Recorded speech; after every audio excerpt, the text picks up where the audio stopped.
In 1957, tragedy struck the Pollock family in Hexham, England. Two sisters, Joanna, 11, and Jacqueline, 6, lost their lives in a tragic accident while walking to church. Their mother, Florence, witnessed the aftermath. The driver, a woman in emotional distress after losing custody of her own children, had veered off the road. For John and Florence Pollock, the grief was unimaginable.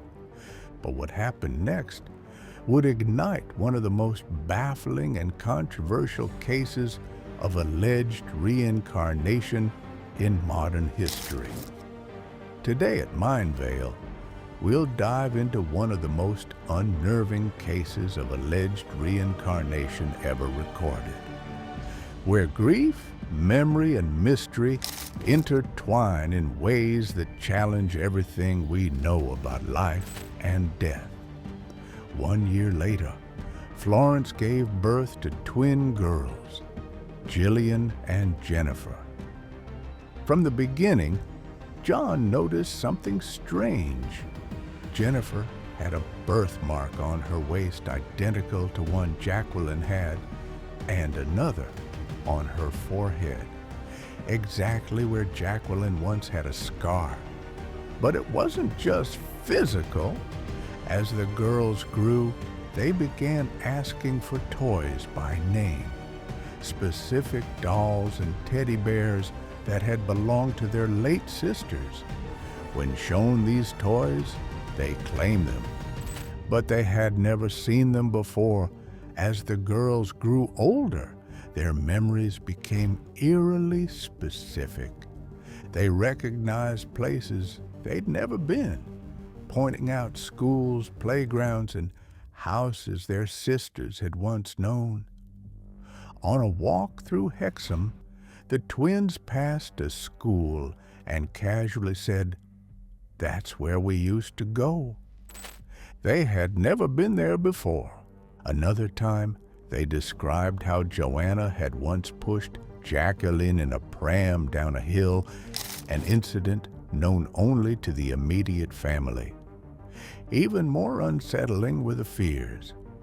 Jennifer, who had Jacqueline's same birthmarks, showed a deep aversion to cars. She became visibly distressed if one came too close. Both twins hesitated at crosswalks, holding hands tightly. Once, when a nearby engine revved, Jennifer said with panic, "The car's coming again." These weren't ordinary fears, and they seemed to come from somewhere much deeper than the present. Skeptics suggested the parents might have unknowingly influenced the girls, perhaps through subtle suggestion or projection. But John Pollock believed differently.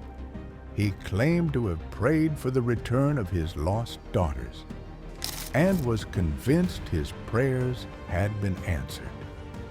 Florence, more reserved at first, began noticing the same patterns. The twins didn't just remind her of Joanna and Jacqueline. They mirrored them in routines, in mannerisms, even in sleep positions.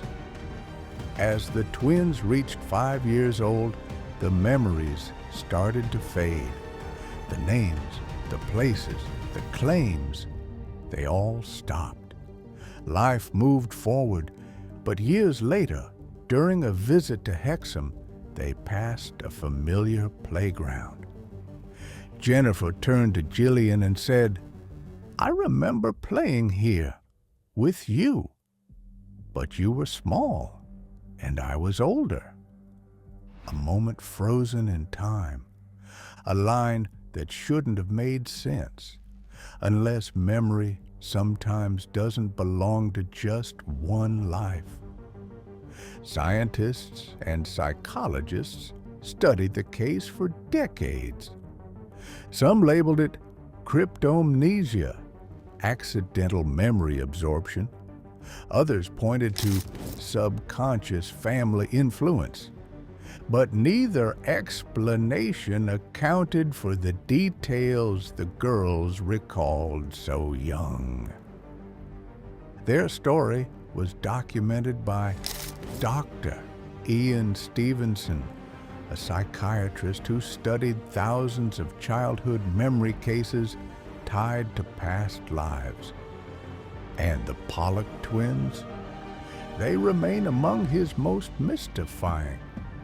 Whether the Pollock twins were evidence of something beyond, or simply the result of grief and unconscious memory, one thing is clear: their story lingers. Because if children can carry the past, what else follows us from life to life? If this mystery left you questioning reality, be sure to like this video, subscribe to Mind Veil, and click the playlist on screen or at the top of the description to discover more strange true stories just like this one.